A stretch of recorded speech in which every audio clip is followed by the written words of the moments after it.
Bien. Bueno, ahora le comparto el Power y díganme si lo ven. ¿Lo ven ustedes ahora? Sí, profe.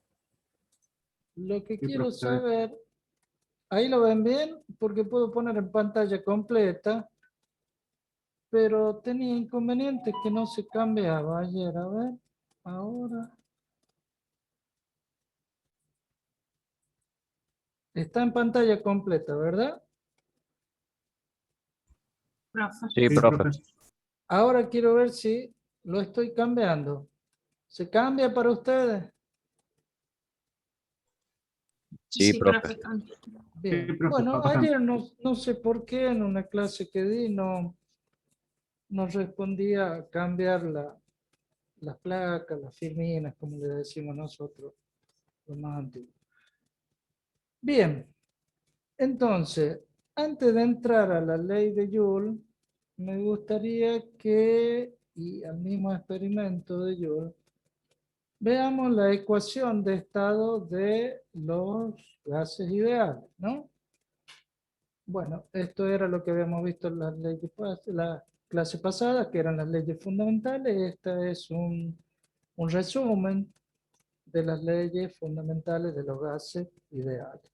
¿A qué se llamaba gases ideales? A ver, si han estudiado un poco en este fin de semana largo que tuvieron.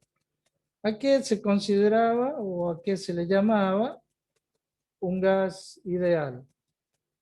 Pregunto.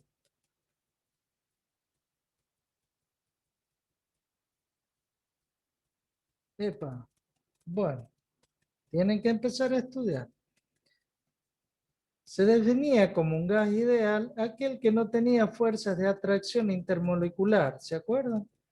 Son aquellos que siguen las leyes fundamentales de los gases ideales en determinados intervalos de temperatura y presión.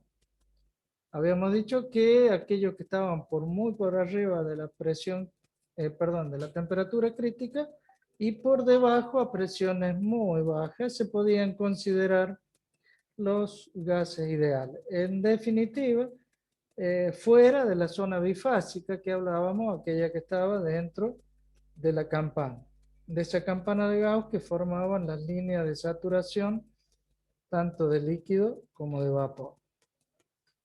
Es decir, fuera de esta zona bifásica, tanto como por temperaturas arriba de la crítica como por presiones muy bajas, se consideraban los gases ideales, como así también aquellos que cumplían con las leyes de los gases ideales. ¿Sí?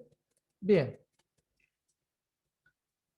Una vez recordado eso, vamos a ver la ecuación de estado de un gas ideal, que sería todas las relaciones que existen entre los parámetros que caracterizaban al estado en que se encontraba ese gas.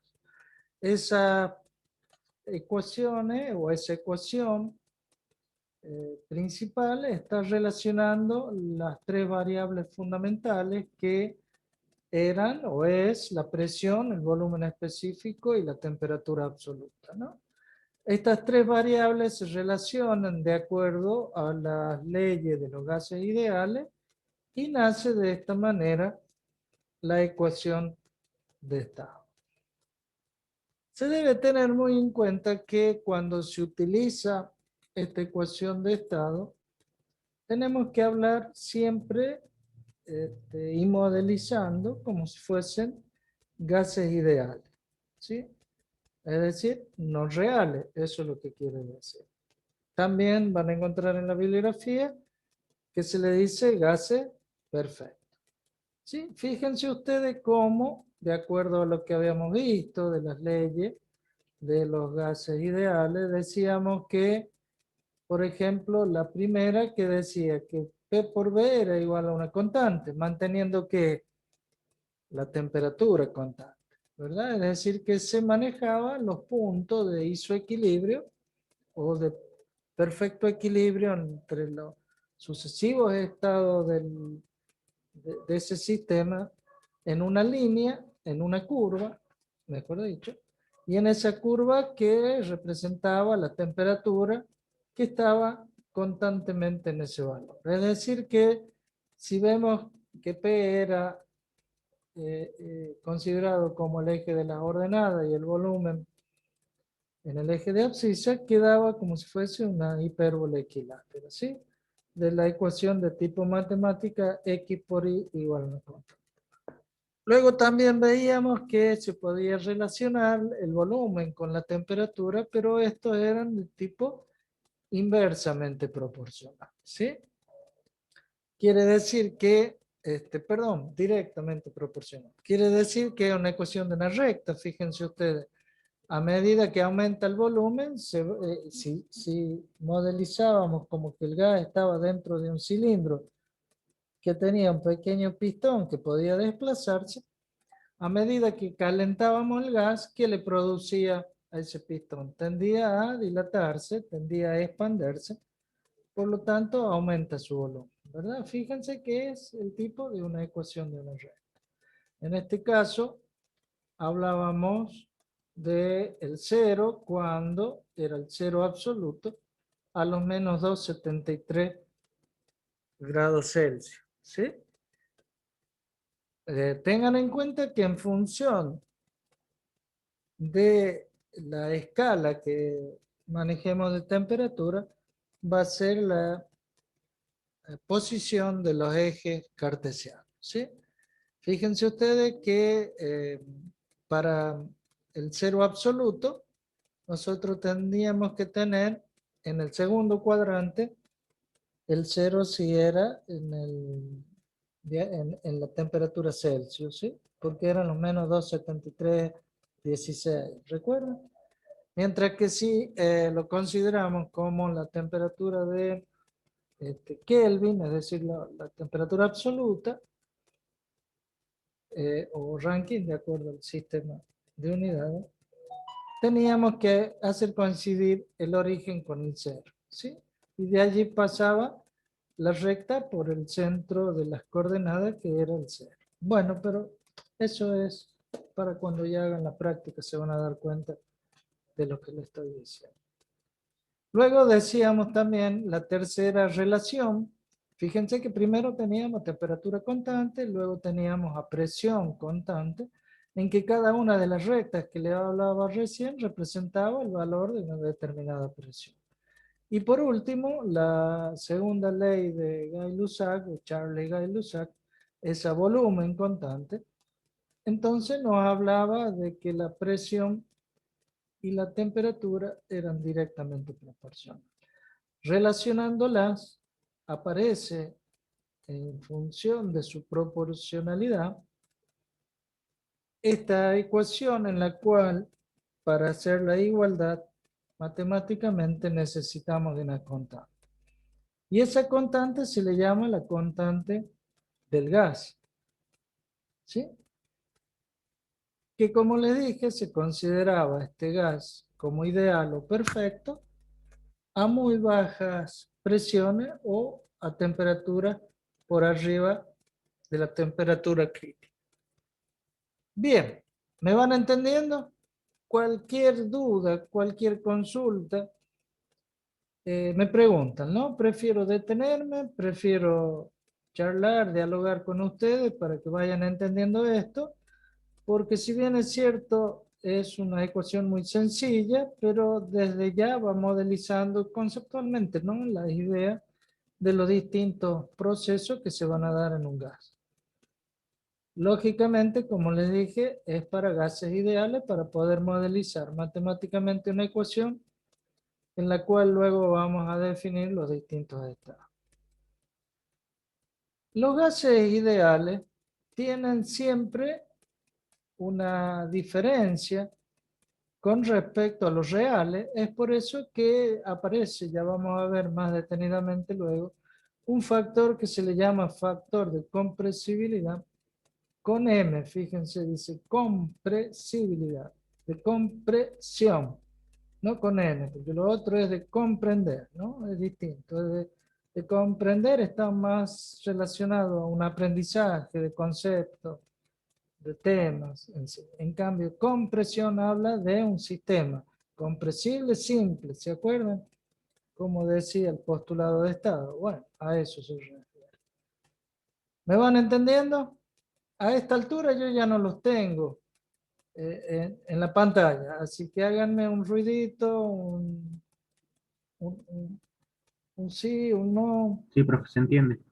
Bueno, pregunten si hace falta.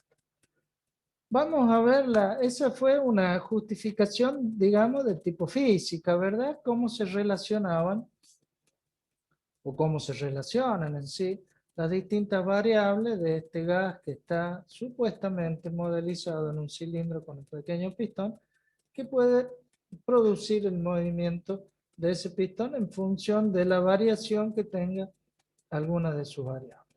Veamos ahora en los ejes cartesianos, no sé si ustedes alcanzan a ver, cómo pueden ustedes pasar de un punto A hacia un punto B por distintos caminos. Este tema lo saco de termodinámica técnica de Facorro Ruiz y lo saco también de ingeniería termodinámica de Raspuk, se llama el autor. Es un libro muy lindo, muy didáctico y que va ya en su tercera edición, allá por el año 2018, creo que la edición, tercera edición. ¿Mm? Bien, bueno, si precisan, después les paso bien los datos. Entonces, fíjense que yo puedo ir por distintos caminos desde A a B, de acuerdo a todos los puntos que están marcados en el gráfico. Y yo, por ejemplo, podría usar, para ir de A a B, que está a un punto considerado como presión P sub 0, volumen B sub 0 y a una temperatura C, que es la que corresponde a la isoterma. Fíjense que está en 0 grados, ¿verdad? Consideramos como que pasa a 0 grados, ¿verdad? Y el punto B va a estar a una presión P sub 0, ¿sí? Va a estar a un volumen B sub 1 y a una temperatura también que va a corresponder a un determinado grado en medio del Celsius. Para ello, como ustedes ven, puedo hacerlo por distintos puntos. Puedo ir de a 4, de 4 a 6, de 6 a B, puedo ir de a 2 y de 2 a B, o puedo ir de A al punto 3 y de 3 a B, que es el que yo les propongo que utilicen cualquier pivot de los que tienen y van a ver que llegan a la misma conclusión, siempre manteniendo los conceptos como corresponde por cada uno de los procesos que vayan a efectuar. Por ejemplo, si nosotros vamos del punto A al punto B, ¿cuál es la variable que permanece constante? En La este presión. caso, muy bien. Como ven ustedes, se mantiene a presión constante, pero va a variar el volumen y de acuerdo como habíamos visto que variaba el volumen, era el B sub 0 más un alfa T, donde el alfa era el coeficiente de dilatación. ¿Se acuerdan? Perfecto. Entonces, como P es constante, se mantiene constante hasta alcanzar el volumen final, que va a ser igual al producto del volumen inicial del cual partió en el punto A B sub 0 por un factor que es igual a 1 más alfa T. Perfecto. Y luego, desde el punto 3 nos vamos hacia el punto B, en este caso manteniendo la temperatura constante, es decir, que nos vamos por la curva, por la hipérbola, es decir, a través de la ley de Boyle. Y la ley de Boyle decía que era el producto de P por B igual a una constante. Por lo tanto, también lo podía llamar P sub 0 por B sub I igual a una constante. Reemplazamos el valor de B sub I que nos había dado recién la dilatación que se producía a presión constante y vamos a obtener la ecuación que ustedes están viendo una vez que reemplazamos B sub I por su valor, distribuimos no, en este caso no nos conviene. Directamente sacamos factor común. También se puede, hay distintas formas algebraicas, ¿no? Pero bueno, en este caso, como está la transparencia, saque factor común alfa. Al sacar el factor común, el factor de dilatación, el constante de dilatación, como acá en el primer término no lo tengo, me queda 1 sobre alfa. Y en el segundo, al sacarlo, me queda solamente la temperatura de su I. Pero fíjense que 1 sobre alfa es lo mismo colocar, es decir, que sería en el denominador, ¿verdad? Entonces, habíamos dicho que 1 sobre alfa que está en el denominador era igual a 273. ¿Me van siguiendo? Entonces me va a quedar que la inversa, a ver, si alfa era igual a 0,0036, creo que mal no me recuerdo la memoria, la inversa es lo mismo poner 1 sobre 273. Entonces, me quedaría, como quedaría en el denominador del denominador alfa, el valor de alfa, es lo mismo considerarlo como si estaría en el numerador. Entonces, numéricamente, me quedaría este valor como 273. Más T sub I es la temperatura absoluta. ¿Me siguen? ¿Me entienden? Sí, profe. Perfecto. Sí, No lo profe. puse para no complicar la placa, la transparencia, pero si alfa vale 0,0036, ese valor proviene del cociente de 1 sobre 273. Entonces, si yo lo coloco en función del 273 por el verdadero valor, es colocar 1 sobre 273. Entonces el 273 va a quedar como denominador del denominador, que es lo mismo colocar en el numerador. Y de allí queda, por definición de temperatura absoluta, el valor de T en mayúscula. Por lo tanto, fíjense ustedes cómo nos queda que P por B va a ser igual a P0, B0 por alfa T. Nos va a quedar un producto de 3 valores que van a depender. Vean, a ver, hagamos un estudio bien detallado. P0 es la presión a la cual se desarrolló el proceso desde el punto A al punto 3. Por lo tanto, es una presión que permanece constante. Bien, que depende en este caso del proceso que se realiza a presión constante. A su vez, alfa también va a ser una constante que es la constante de dilatación que tiene un valor determinado. En este caso dijimos que era 0,0036. Por lo tanto, me quedan las otras dos variables, que es B sub 0, que es el volumen específico del gas, en esas condiciones de presión y temperatura, que va a variar con el gas, ¿verdad? Entonces, el producto P0, B0 y alfa se lo va a incluir en una constante que se denomina constante termodinámica, que depende en este caso del gas. ¿Por qué? Por depender el volumen específico en el cual está incluido la característica propia de ese gas. Entonces nace el producto de P0, B0 y alfa, esa constante R que veíamos recién, que era la igualdad de esa proporcionalidad que necesitábamos. Mejor dicho, era la constante para obtener la igualdad en esa proporcionalidad. Entonces, eso sería lo que nos va a definir la constante de ese gas. Va a depender del gas en que está produciéndose ese determinado cambio de estado de ese sistema. ¿Se entiende?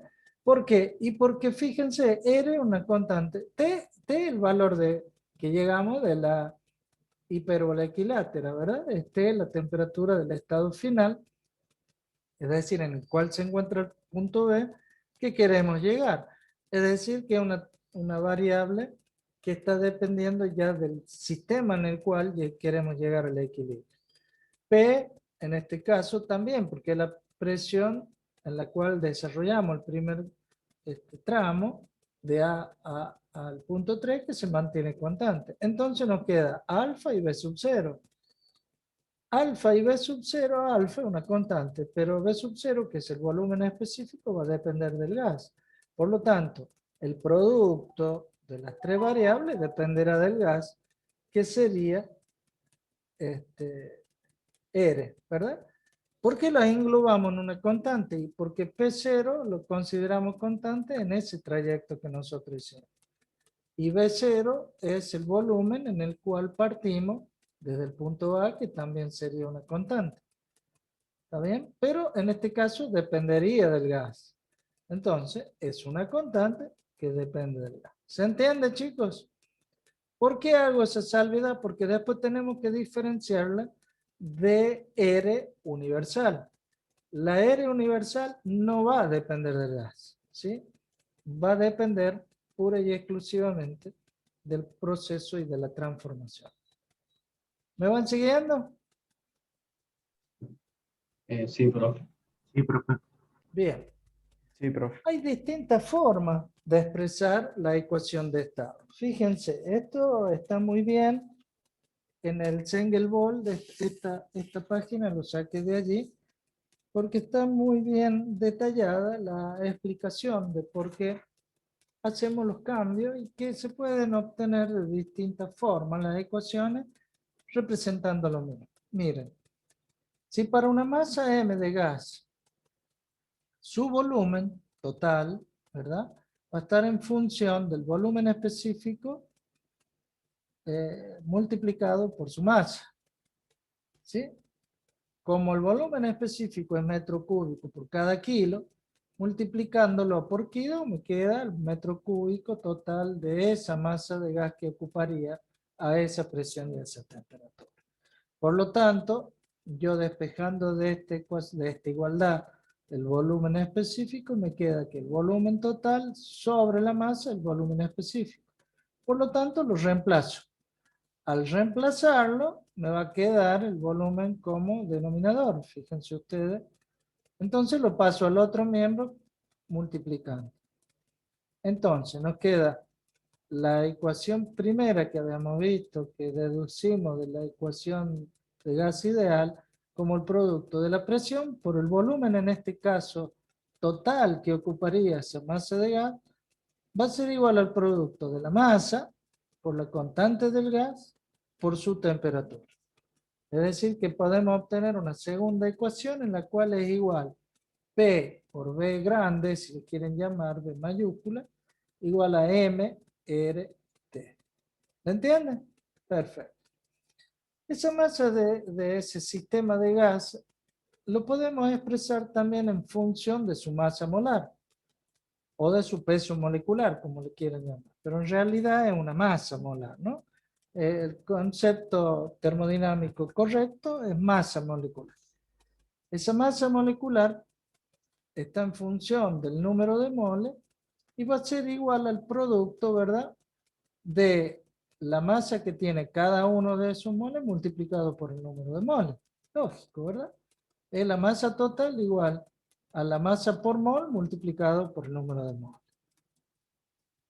Por otro lado, fíjense ustedes, en la ecuación anterior, si yo tomo el producto de la masa, de esa masa de gas que estaba a ese volumen total, y R, la constante del gas, y reemplazo el valor de M como el producto de la masa molar por el número de moles, y me va a quedar M mayúscula por número de moles por R, donde se define la constante universal como el producto de R por el peso molecular. M por el peso molecular, R sub U, es decir, la constante universal del gas, que en este caso no va a depender del gas. Como ya lo estuve dividiendo en el peso molecular, ahí ya se independiza, ¿verdad? Perdón, multiplicando, ya lo independizo. Es decir, si la constante del gas la multiplico por su masa molar, ya me queda la constante universal, ¿verdad? Entonces, otra forma de expresar la ecuación de estado va a ser la presión en que está por el volumen total de esa masa de gas por el número de moles constante universal y por la temperatura. ¿Cuál es? ¿Me entendieron? ¿Alguna duda? Entonces quiere decir que la constante del gas también la puedo obtener R, aparte de como habíamos visto recién que era el producto de P0, B0 y alfa, como el cociente entre la constante universal de los gases dividido en su peso molecular. Bien, de esa manera nace otra expresión de la ecuación de estado, como P por B es igual a N R universal por T. ¿Sí? Siempre que aparezca número de moles va la constante universal. Unidades. Bueno, ya lo vemos, porque acá adelante lo tengo. Más adelante tengo las distintas unidades, pero no los quiero. Disculpe, profe. Sí, diga. Constante universal no dependería del gas, o sea, sería la misma para todos los gases, ¿no? Exactamente. Sí, porque mira, si yo la despejo de acá a la constante universal, que era la constante del gas dividido universal en el es lo mismo que la constante del gas multiplicado por el peso molecular del gas es la constante universal. O dicho de otra manera, la constante universal dividida en el peso molecular del gas me va a dar la constante de ese gas. ¿Está bien? Está bien, profe. Gracias. Mire, sí, ya vemos, bueno, ya vemos. Yo quería hacerle ver cómo obtengo el valor, pero bueno, ya llegamos. Entonces, el volumen es el volumen molar específico, que siempre no sé cómo ponerle en este tipo de sistema, pero en el libro tiene que aparecer como una rayita el volumen molar específico. ¿Saben? Si ustedes le pueden poner, por favor, agréguenle. Pero en realidad es el volumen rayita, que es igual al producto del número de moles. Este volumen chiquito, por eso lo puse distinto. Este está en otro tipo de letra y este volumen en Arial, por ejemplo. ¿Ve? Pero este volumen lleva una rayita arriba que no le puse. Mire por dónde me sale la rayita, no le puse, no le pude poner allí. Pero este es el volumen molar específico que se simboliza técnicamente con el volumen en minúscula con una rayita arriba. Y se define como el volumen molar de ese gas, el producto de los números de moles por el volumen molar específico. ¿Me van siguiendo?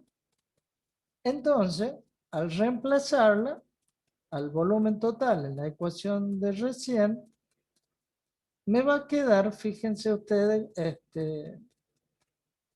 en función de P por B, constante universal, y T. En este caso es el volumen molar específico, ¿sí? Con la rayita arriba. Es otra forma de expresar la ecuación de estado de un gas ideal, ¿sí? ¿Por qué? Porque lo único que hice es, en la ecuación del volumen total, que teníamos recién, aquí, reemplazar por el producto de N sobre B molar. Como N acá está multiplicando, lo paso dividiendo. Y al dar dividiendo con el que va a pasar dividiendo, se simplifica y me queda R universal por T. No hice todos los pasos algebraicos porque me complicaría bastante la transparencia. Pero ¿se entiende, chicos? La única diferencia que este volumen lleva una rayita arriba. Si le pueden agregar, me dicen cómo, y ahí le agregamos y le cambiamos. Miren a dónde me salieron las rayitas. No pude poner, ¿sí? ¿Me entienden? Este es Sí, volumen profe. molar específico, el volumen que tendría cada mol. Bien, esta sería otra forma de expresar la ecuación de estado en función del volumen molar específico. Entonces tendría la primera, que era la que habíamos empezado el estudio de la modelización, una segunda como P por B, volumen total, la masa MRT, luego una tercera en función del número de moles y la constante universal, y luego en función del número molar específico. Sería entonces la primera, segunda, tercera. Tenemos 4 formas de expresar la ecuación de estado de un gas ideal. Pero claro, esto no nos dice nada cuando relacionamos entre dos estados, porque cuando el estado de un sistema cambia de un punto inicial o 1 a un final o 2, lo tengo que relacionar entre ellos, entre los puntos que se produjo el cambio. Es decir, si lo queremos ver en el diagrama que acabamos de ver, entre A y B. Entonces lo correcto sería, generalizándola, poniendo entre 1 como A y B como 2, o 2 el estado final, inicial y final. Entonces sería P1, B1, T1, que está al punto inicial, va a ser igual a P2, B2 sobre T2 al punto final. ¿Y esto va a ser igual a qué? Pregunto. ¿Constante? Muy bien. ¿Qué constante?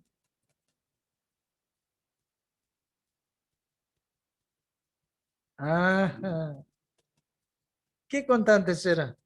Será la infinidad de estados que se puedan analizar. ¿Cómo? Era la constante del gas. ¿La constante universal o la constante del gas?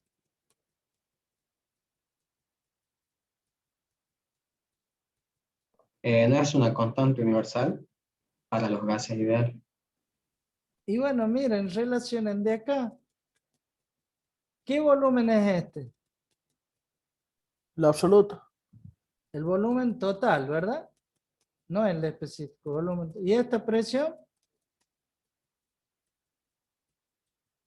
La presión en que está en el estado inicial. Y esta es la presión del estado final.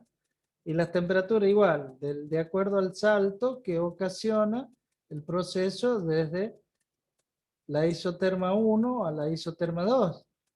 Entonces, ¿de quién depende? Estaríamos acá. No, este es el volumen específico. Si yo lo reemplazo, a ver, espérenme un segundo. Estaríamos acá, en esta ecuación. Pero ahí no es volumen específico, profe. Y bueno, entonces la constante de qué sería? El volumen específico depende del gas. Claro, cada gas tiene su volumen específico. Es lo que pesaría por metro cúbico o lo que mediría por metro cúbico. Recuerden que la inversa del volumen específico es la densidad. Es decir, la cantidad que tendría por es decir, la cantidad en espacio cada metro cúbico, que eso va a depender del gas. Entonces, R, que es la constante del gas, que está en estudio, que cambia del estado inicial al final. ¿Se entiende? Es decir, R. Entonces sería P por B sobre T igual a una constante. ¿Se entiende? Profe, ¿Qué? ¿se puede pensar que también es la R del gas porque no relaciona en ningún momento la masa molar? No, sí, te la estás relacionando. Cuando tú pusiste el volumen, estás hablando de la masa total.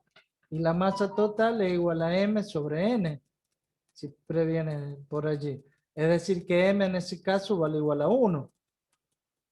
¿Me explico? Entonces, tú lo que puedes decir acá que esa masa es igual a M por N. Y N por R, o M por R, es RU. Bueno, ya cuando hagan los ejercicios se van a dar cuenta.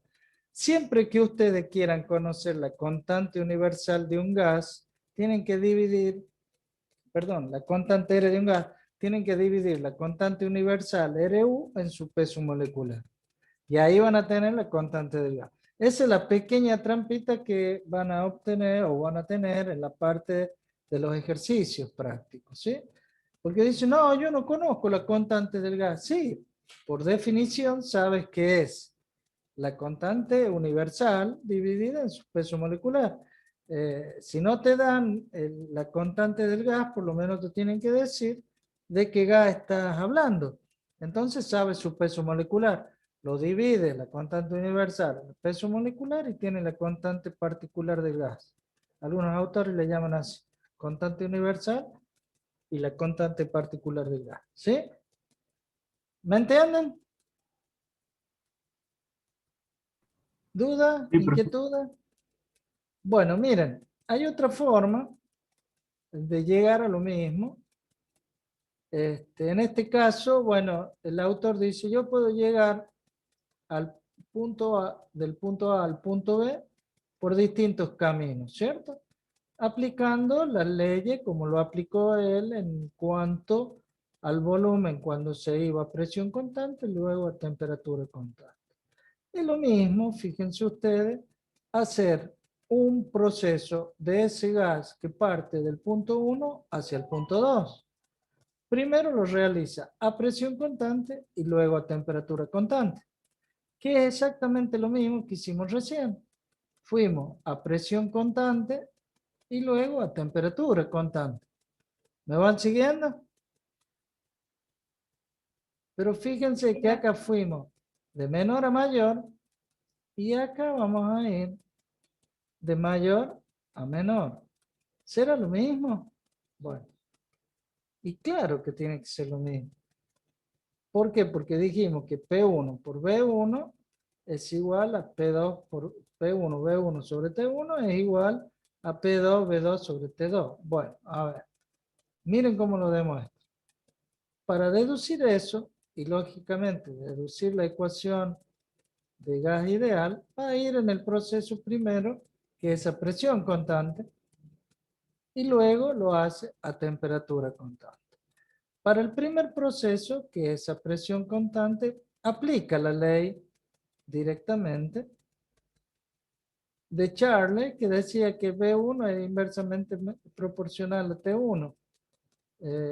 Perdón, directamente proporcional, que es lo mismo colocar B1 sobre T1, ¿verdad? Porque si esto lo hablábamos de proporcionalidad, lo pasábamos al otro miembro y vemos que B1 es directamente proporcional a la temperatura.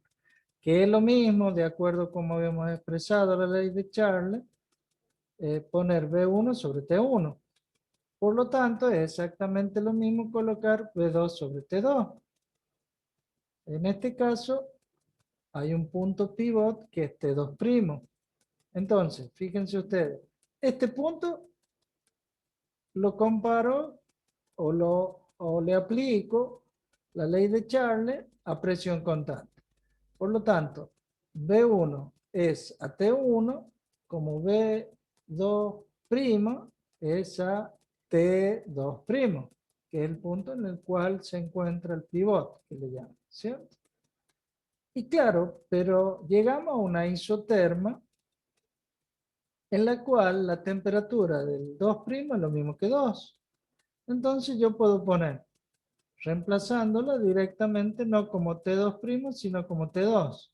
Y nos quedaría B1 es a T1 como B2' del punto pivot está en la isoterma correspondiente. ¿Se entiende, chicos? Profe, Sí, y ahí en ese caso, para llegar de 1 a 2', habría que descender la temperatura, ¿no? exactamente. No, aumenta.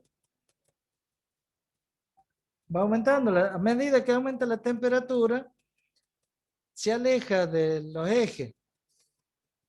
A medida que disminuye, tiende al cero. Para acá disminuye. ¿Me ven el puntero del mouse? Hacia adentro disminuye la temperatura. Y hacia afuera aumenta. ¿Está bien? Sí, está bien, está bien. Porque el producto, mira, hacerlo en la calculadora. Sí, ya está, profe, ya lo vi, ya lo vi, ya lo vi. Tienes que hacer XY y te va a ir dando cada vez que le ponga más valor a P, más valor a B, la constante se va a ir aumentando. Cada vez va a ser mayor, ¿verdad? Bien.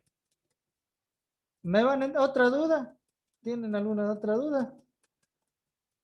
Bien, bueno, sigamos. Ahora, del punto pivot 2, me tengo que ir al final, 2', perdón, me tengo que ir al final 2. ¿Cómo lo hago? Y lo hago un proceso a temperatura constante que estaría cumpliendo con la ley de Boyle. Por lo tanto, si aplicamos Boyle, sería P2' por B2' es igual a P2 por P2. Y como habíamos dicho que P1 era igual a P2', yo puedo reemplazar el valor del punto pivot por el valor de la presión total, es exactamente lo mismo. Y nos quedaría P1 por el volumen del punto pivot es igual al punto final P2V2. De allí despejo el volumen específico del punto pivot. Luego lo reemplazo, ordeno y me queda, fíjense, mágicamente, P1V1 sobre T1 es igual a P2 por V2 sobre T. Es decir, que sigue PV sobre T una constante. ¿Me entendieron?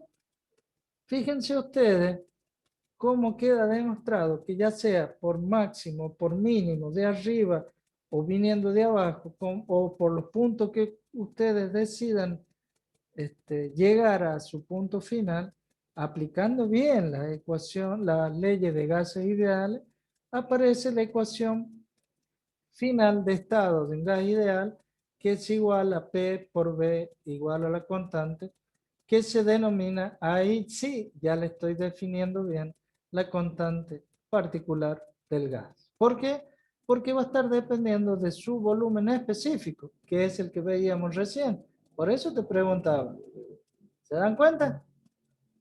Que va a depender, acá lo ven mejor. Bueno, por donde lo entiendan, estudienlo y van a ver que esa constante, el PVT del gas, ¿cómo lo obtengo? Y bueno, de la constante universal dividiéndolo en su peso molecular.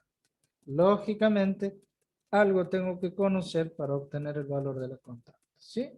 De allí viene también las otras formas de expresión, que era P por B igual a MRT, o cuando ocupaba el volumen total, el P por B molar, MRT. Y todas las demás ecuaciones, como lo habíamos hablado, ¿sí? El volumen molar, en el cual tengo que tener en cuenta cuánto pesa y cuánto tiene un mol determinado, y se llegaría al valor de la constante, bueno, en este caso le llama también sub cero, pero es R sub U, es la misma, ¿no? De acuerdo al autor. Pero bueno, en este caso vale 8.3143 expresado en kilojoule, kilogramo, mol, Kelvin, ¿sí? Y si hay una determinada cantidad de moles, lo multiplico por el número molar. Lo que le quiero hacer, el número de moles, ¿no? Puede ser n en minúscula o puede ser n en mayúscula, de acuerdo a cómo la nomenclatura de la bibliografía. Pero es lo mismo, ¿sí? El volumen que ocupa ese mol, de acuerdo a Avogadro, ¿cuántos litros decía que era?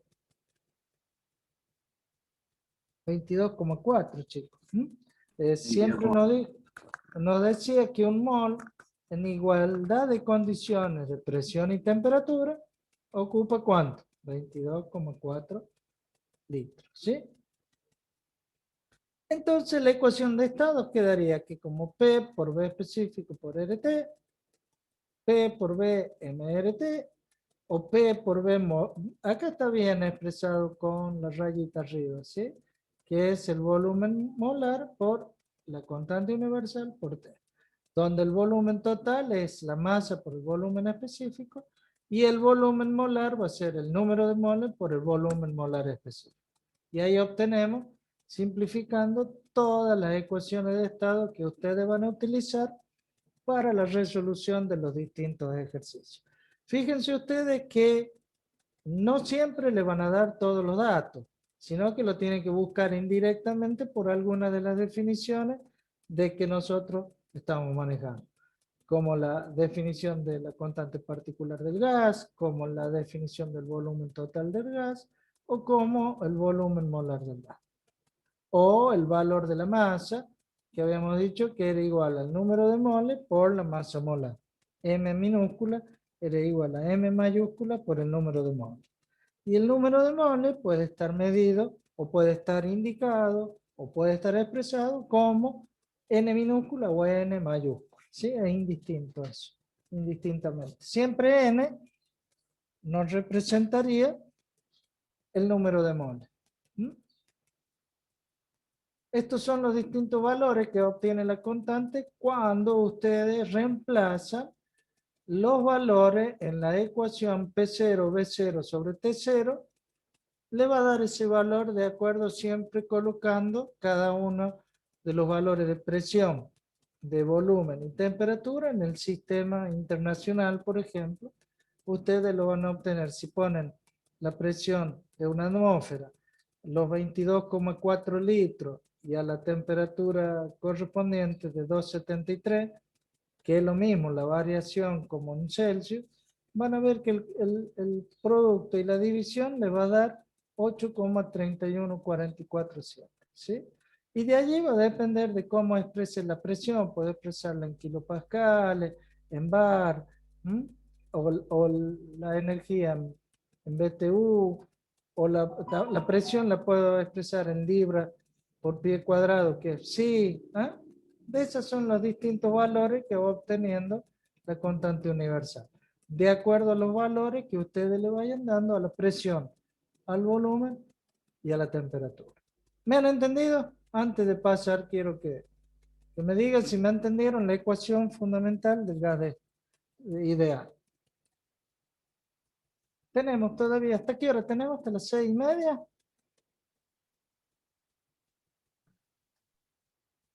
Niños, no Sí, me 6:30. acuerdo.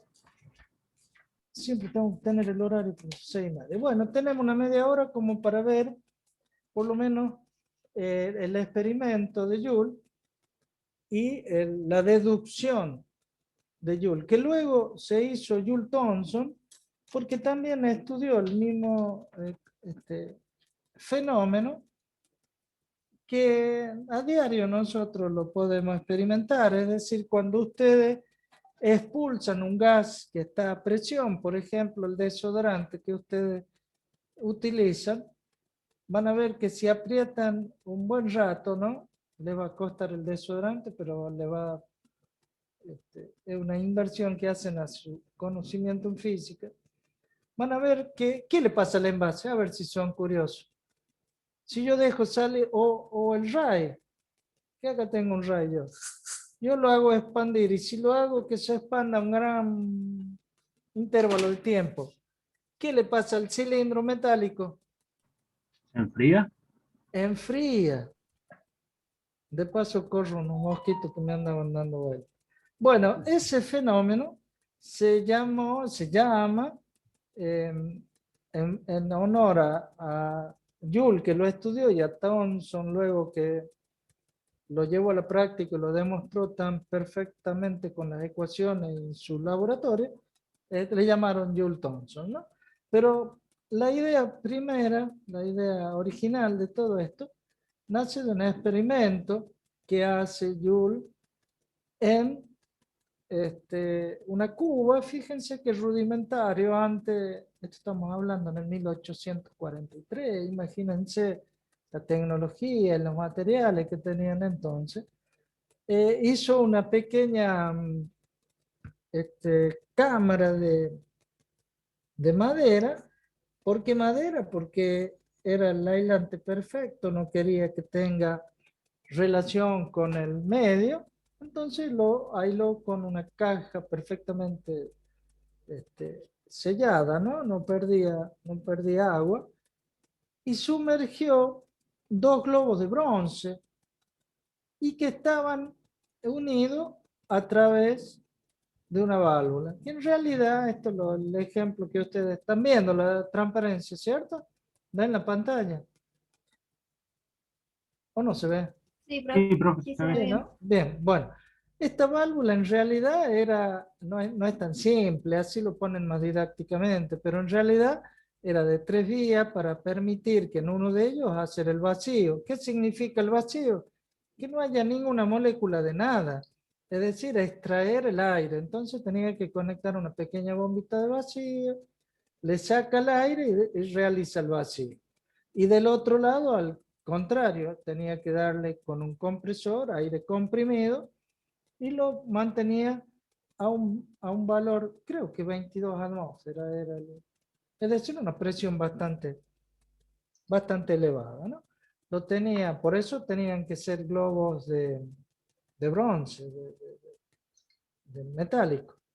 Y bronce, ¿por qué? Porque quería que sea lo más conductor posible. En este caso no quería que sea aislante, sino más bien que le transmita todo lo que sucedía energéticamente, expresado en temperatura, que lógico, el calor va a ver reflejado en un termómetro por la suba de su parámetro característico, que es la temperatura, ¿verdad? Que lo transmitía al agua en el cual estaban sumergidos estos dos globos. Uno entonces el aire a una presión alta y del otro el vacío. Y luego le hizo, o abrió, mejor dicho, la válvula. ¿Y qué pasó? El gas que estaba a muy alta presión se expandió hacia lo que sería el vacío, ¿verdad? Fíjense que, ¿qué puede haber pasado acá? Por eso siempre les pregunto y les llevo la idea a lo que ustedes ven diariamente. Pregunto, ¿se enfrió? ¿Se mantuvo? El globo de la izquierda se enfrió y el de la derecha se calentó. Bueno, eso es lo que nosotros instintivamente pensamos, porque les acabo de hacer ver que en la práctica ese gas que está encerrado, que sería el desodorante de ustedes, produjo un descenso de temperatura. Sin embargo, en este pequeño calorímetro, porque no deja de ser un calorímetro, no hubo variación de temperatura. Fíjense ustedes. Y luego, analizándolo, ya vamos a ver el primer principio, ¿no? Pero analizándolo como gas ideal, él dijo, si planteamos la ecuación del primer principio, tómenla como tal, después volvemos, y se lo voy a hacer ver de nuevo, porque en el próximo capítulo estudiamos el primer principio. El primer principio dice que la energía se mantiene, que se transforma, pero que no se pierde, ¿verdad? Es decir, que se mantiene. ¿Qué quiere decir? Que la variación de la energía inicial, en un sentido, cuando se dirige hacia el otro sentido, permanece constante, ¿verdad? La energía. Entonces, para un miembro yo tengo el calor, que es igual a la energía interna que tienen las moléculas, más el trabajo que pueden desarrollar esas moléculas. Trabajo con respecto hacia un medio, que en este caso el gas que se está expansionando debería influir sobre el medio. Ese es el trabajo que yo considero, ¿verdad? No el trabajo de la molécula de difundir hacia el otro globo, no. El trabajo que realiza este gas a presión, por ejemplo, levantando un peso, que yo haga mover una paletita, la paletita a través de dos rondanitas me levante un peso. Ese sería un trabajo hacia el medio exterior. Por lo tanto, en la ecuación que acabamos de plantear, ese trabajo es cero. ¿Me van siguiendo? Miren la deducción. Por otro lado, como en la temperatura no hubo variación, ustedes me dirán, claro, era en 1843, pero los termómetros y la tecnología de entonces no era, es verdad, no era tan exacto, pero alguna suba con tantísima variación de presión tendría que haber existido. Ahora, ¿por qué se mantiene constante? ¿Por qué se enfrió? No, perdón, ¿por qué no se enfrió? Bien. Porque el Ese otro se queda. calentó. O sea, ¿por qué no se enfrió uno de los lados? Ujú. Y porque el otro, al enfriarse uno, se calienta el otro y la temperatura en el sistema queda toda compensada. Por eso no hay ni suba ni baja de temperatura. Ajá. Bueno, eso es lo que pensaron. ¿Qué significa eso? Bueno, miren.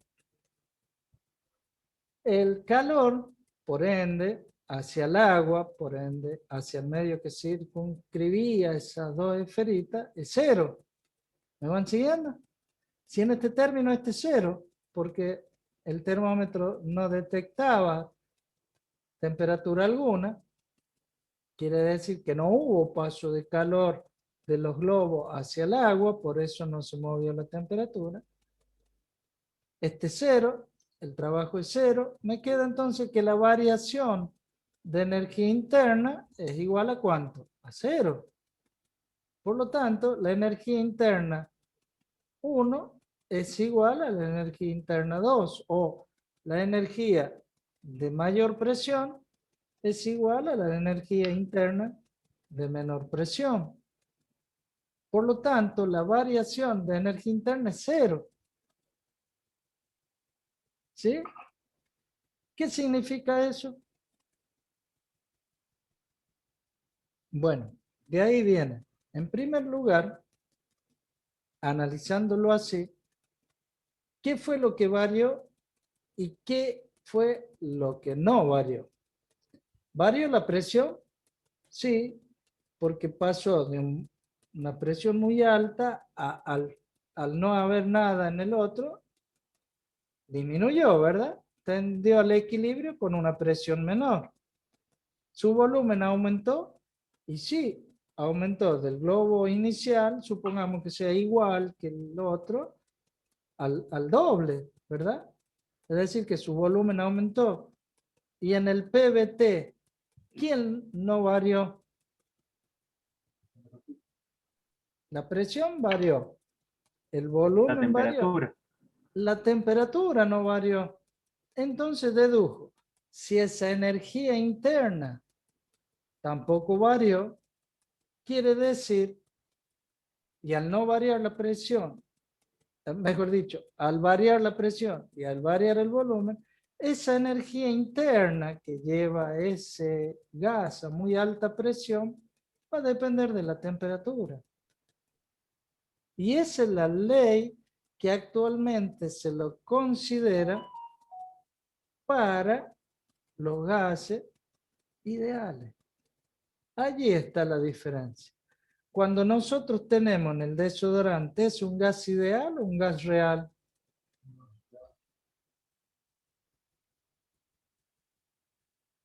Un gas real.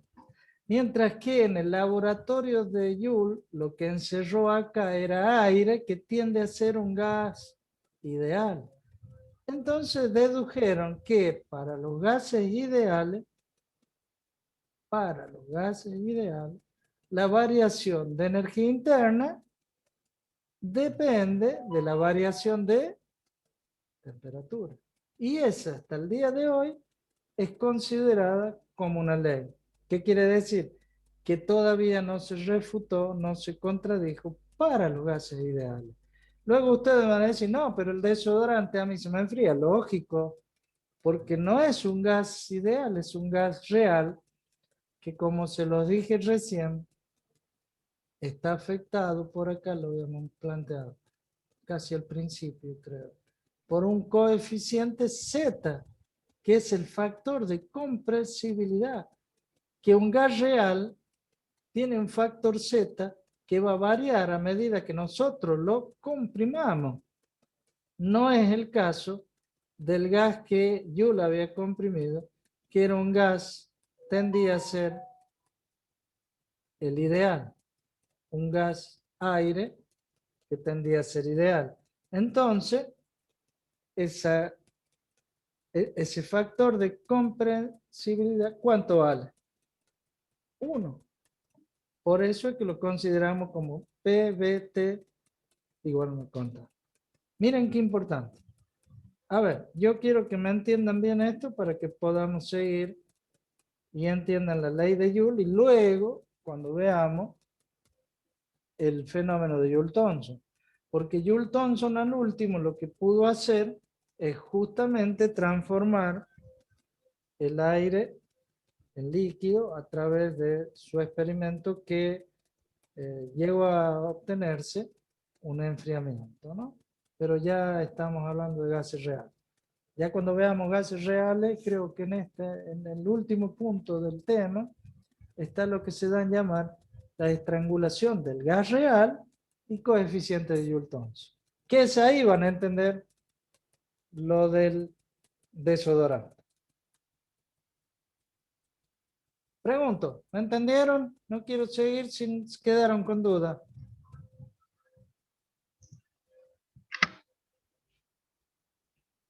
A ver, yo pregunto. Si me han entendido, me tienen que responder. ¿Por qué se enfría el desodorante en el tubito? Transformando más... O si alguna vez andaron matafuego, van a ver que la válvula, al abrir el matafuego, se va a poner a escarcha con hielo a la vuelta. ¿Por qué? ¿Por qué sucede eso? Porque no es La un gas presión ideal. disminuye. A ver, han hablado todos juntos y no les entendí. ¿Por qué? La presión disminuye, el volumen sigue constante, entonces la temperatura baja. Pero ¿por qué no lo... y si es un gas ideal, eso va a suceder? No, en los gases ideales no. En los gases reales solamente pasa eso. ¿Sí? Cuando estamos en presencia de gases reales, es decir que no están en la zona muy alta de temperatura o muy baja de presión, todo el contrario. Están en la zona en que se consideran los gases reales y aparece lo que se le da un llamar un factor de compresibilidad, que luego vamos a ver la definición y vamos a ver, y ahí van a entender las curvas, cuándo tiende hacia los gases reales y cuándo tiende a los gases ideales. Estamos en una zona en la que la hipérbola equilátera no es tan hipérbola. A ver, si ustedes ven las curvas que veíamos de los gases recién, de las leyes, a ver, me estoy adelantando al revés, me quería ir para atrás, me estoy yendo para adelante. En que, ¿recuerdan esta? A ver, quería llegar a la ecuación de Boyle, acá. Esta zona es a muy alta temperatura. Cuanto más alta la temperatura, yo me estoy yendo, ¿eh? T3 es mayor que T2, T2. Entonces va a llegar un punto en que esto va a estar en la zona bifásica. Y allí a donde entra en la zona bifásica, los gases no tienen este comportamiento, sino tienen una desviación dada por el coeficiente este que yo le di en llamar, o bueno, yo no, el libro en sí, el coeficiente de compresibilidad, que va a depender de cómo el gas acepte ser comprimido o no. Y allí nace la teoría o la demostración de que la mayoría de los gases que nosotros usamos en los distintos procesos, como el del desodorante, como el del matafuego, están dentro de los límites de los gases reales, dentro de parámetros que serían considerados en la desviación a la ley de los gases ideales. Por eso es que para gases ideales, la ley de Joule va a seguir siendo una ley porque está siendo considerada en la zona en que yo puedo tener los gases ideales. Esto luego fue demostrado, chicos. Se fueron al espacio, consiguieron un gas ideal de por sí, que era el helio o el argón, que son gases inertes prácticamente, y lo hicieron al experimento. Y saben que no varió la temperatura. Para gases ideales, dentro de las condiciones de gases ideales, la energía interna, mal llamada energía, por otro lado. ¿Por qué? Porque va a depender de un valor de estado. Entonces, la energía interna es un parámetro de estado. No es energía, porque habíamos dicho que energía era o es un proceso, una variación de frontera. que no va a depender del estado, sino del camino que realice el proceso. En cambio, esto, energía interna, depende de su temperatura. Y la temperatura es una variable de estado. Por lo tanto, la energía interna es un parámetro de estado. ¿Por qué le llamaron energía? Porque en ese entonces, estamos hablando de 1843, era muy poderosa la teoría de cinética de los gases, que decía que todos los gases eran considerados como pequeñas esferitas que chocaban, pequeñas esferitas que tenían una determinada energía cinética, que todo el choque era elástico, que esa energía cinética transformaba en energía potencial, y que esa energía potencial luego pegaba en las paredes y era la presión que transmitía hacia los manómetros. Toda esa teoría era muy fuerte. Entonces se consideraba como que sería energía la que tenían esas pequeñas moléculas, ¿no? Y como vieron que dependía de la temperatura, si yo le daba mayor temperatura, mayor incrementaba toda aquella característica del sistema y le llamaron, bueno, está más energético. Hasta el momento no se le cambió, quedó como energía interna, ¿sí? Que también es una variable de estado. No es de por sí un valor de energía como el calor o como el trabajo, ¿verdad? Eso ya vamos a estudiar bien cuando lleguemos al enunciado del primer principio. Es decir, entonces, ya yendo estrictamente a lo matemático, la variación de energía interna respecto a la presión era igual a cero. ¿Por qué? Porque la presión, no, o mejor dicho, variaba la presión, pero la energía interna era cero. Si bien es cierto, tenía un valor la variación de presión, el numerador es cero, por lo tanto es cero. Si lo vemos en función del volumen, tenía también una variación que aumentaba el volumen, pero la energía seguía cero. Entonces queda que la variación de energía interna queda con respecto a su temperatura, que es la única que quedaba constante, ¿se acuerdan? Entonces queda que en esta ley que la desarrolló Joule, que la energía interna es solamente una función de su temperatura. ¿Mm? ¿Se entiende?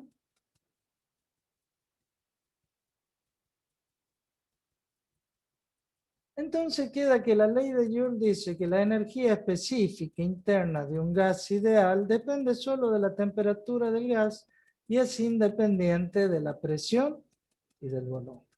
Es decir, que la energía interna es función solamente de la temperatura. Otra forma de expresión de la ley de Joule. Entonces, ¿cuáles son las leyes de los gases ideales? La ley de Boyle-Mariotte, la ley de Charles-Gay-Lussac y la ley de Joule. Todos para demostrar una ecuación de estado. Luego vamos a ver el primer principio, cómo definiríamos bien las variaciones energéticas en ello. Y dice que esos gases, al aplicar o al desarrollar un determinado proceso, dentro de determinadas condiciones, ya sean muy altas temperaturas o muy bajas presiones, se consideran como gases ideales y cumplirían con una ecuación cuyo valor es igual a la presión, al volumen y a la temperatura que está ese gas, igual a una constante, que es igual a la constante R, que es la constante del gas. Bien, ¿qué hora es? Tengo apenas unos minutitos como para desarrollar otro concepto. Si no tienen duda. Si tienen dudas, prefiero volver, explicar de nuevo. Si no, permítanme avanzar un poquito. Pregunto, ¿qué hago? ¿Me entienden? Por mi parte, Sí, sí, profe. no siga, pero Sí, se entiende. No, acá no, calzón quitado, como digo yo. Digan la verdad porque nadie nace sabiendo. Estos son conceptos para ustedes nuevos, que los tienen que digerir. Y me gustaría que todo el mundo me diga, no entendí tal cosa, no entendí lo otro. Y bueno, lo masticamos entre todos y lo digerimos entre todos. Pero esos tímidos no me gustan que digan sí, porque a los locos también se les dice sí, porque se queden tranquilos. Así que ya me hace mal que me digan que sí, que sí, que sí. Alguien tiene que haber entendido un poco, nada, o no sé, digo. Bueno, si no, estoy contento. Vamos a ver, por ser tan explícito, y sigamos con el otro power. Ahora les voy a compartir un pequeño concepto y lo dejamos ahí para la próxima clase, que es el concepto de calor específico, ¿sí? Para ello, vamos a hacer el estudio.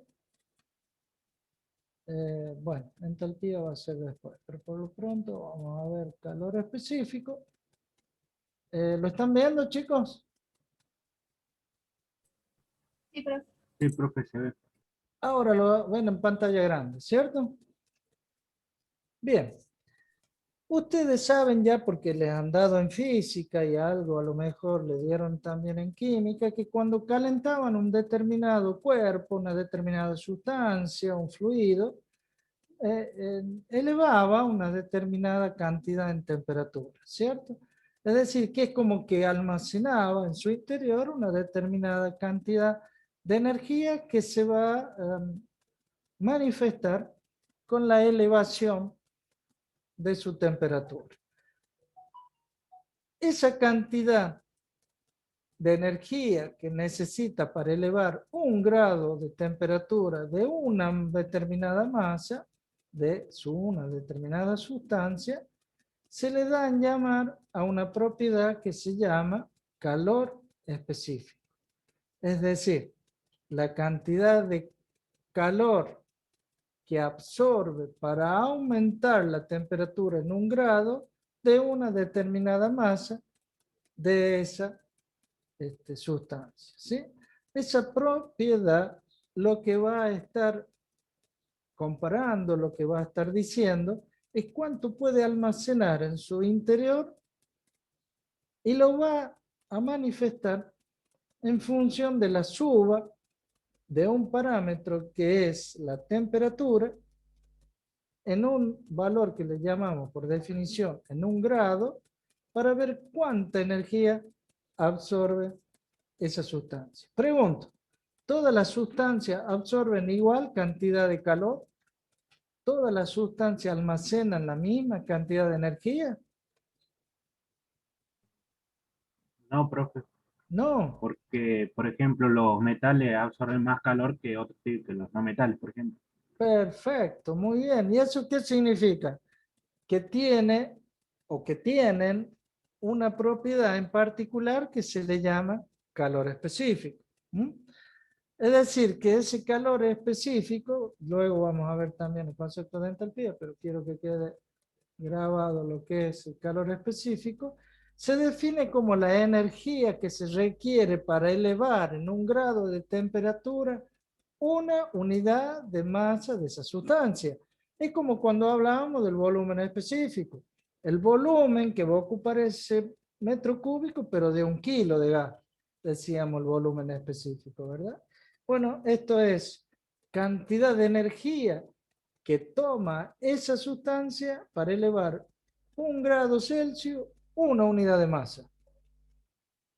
Puede ser kilo, puede ser gramo, puede ser de acuerdo a lo que yo quiera expresar.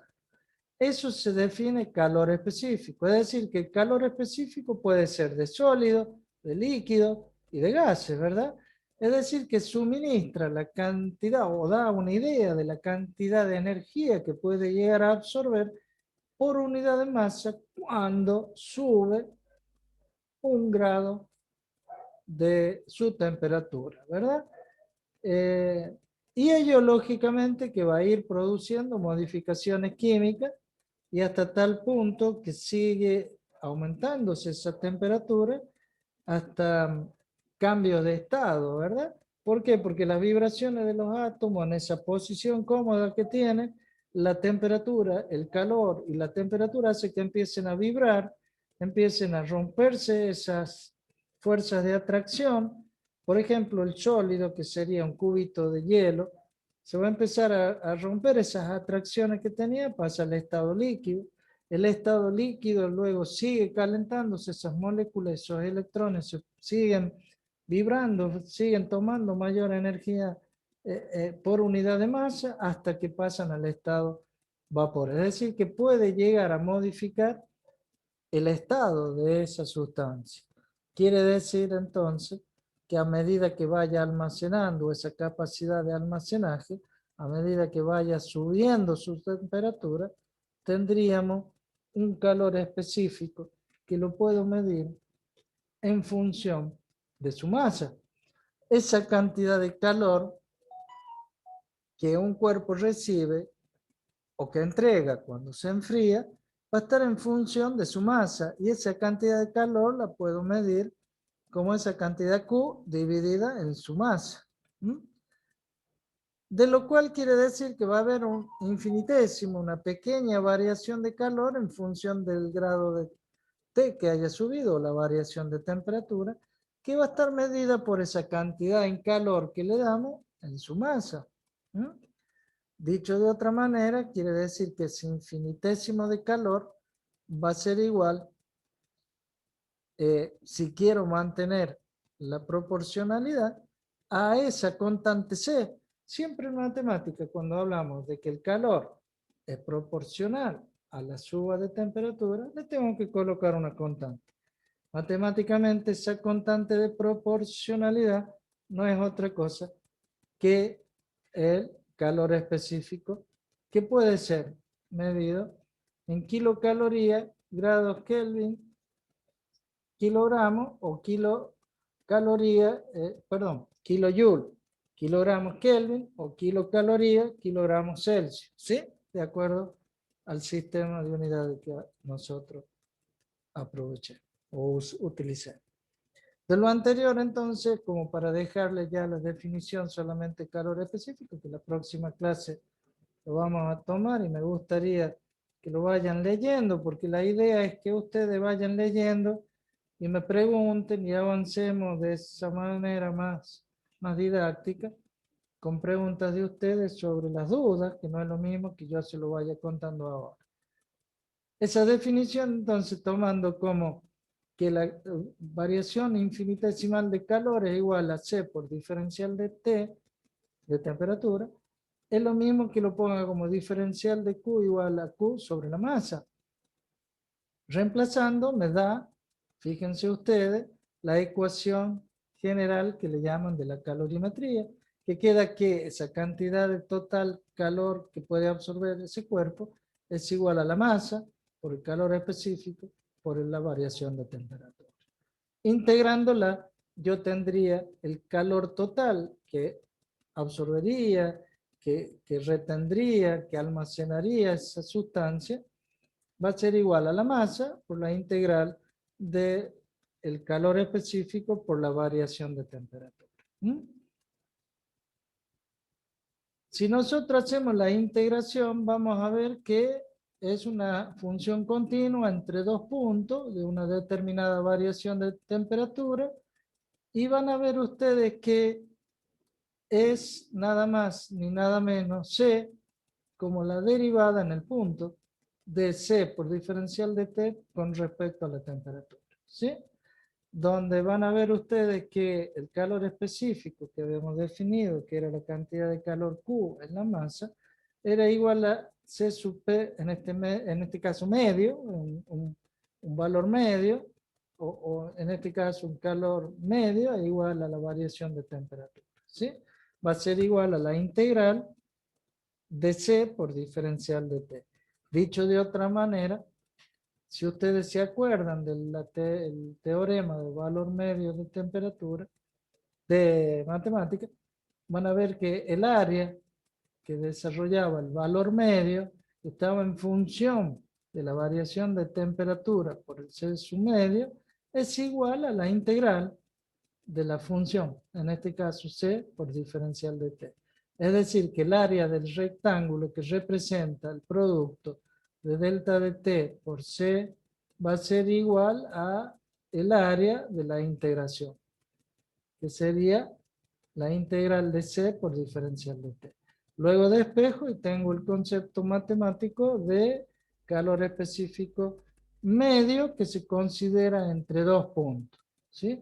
Este C medio vamos a ver que dentro de determinados intervalos de temperatura, no todo.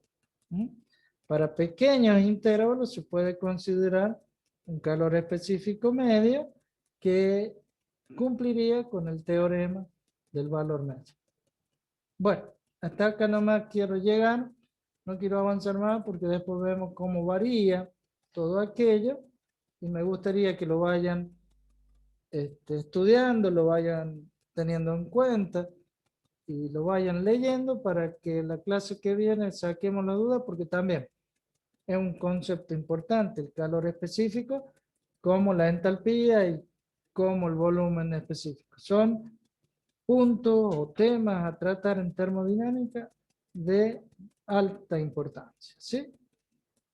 Calcule justo el tema como para llegar al nada más que al concepto y a la hora correspondiente, ¿sí? ¿Duda? ¿Inquietudes? Bueno, se ve que la explicación es muy buena, me alegro. Ya sé, tienen el Power, ¿cierto? Me están por pedir el Power, ya les conozco la intención. Pero no se queden con la lectura de esto solamente, chicos. Traten de estudiar de los libros, porque son los libros los que verdaderamente tienen la palabra. Esto no es más que una interpretación mía volcada en un Power, ¿sí? A mí me gustaría, siempre les digo que me gustaría que estudien de los libros. Ahí les dije cuáles son los libros. Ahí va el de...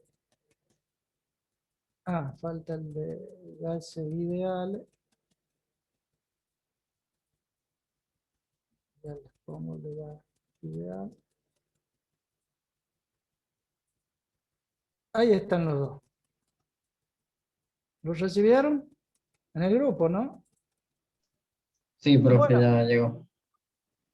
No sé si anda el ingeniero Caran dando vueltas para nombrarlo como anfitrión. Raro que no haya aparecido.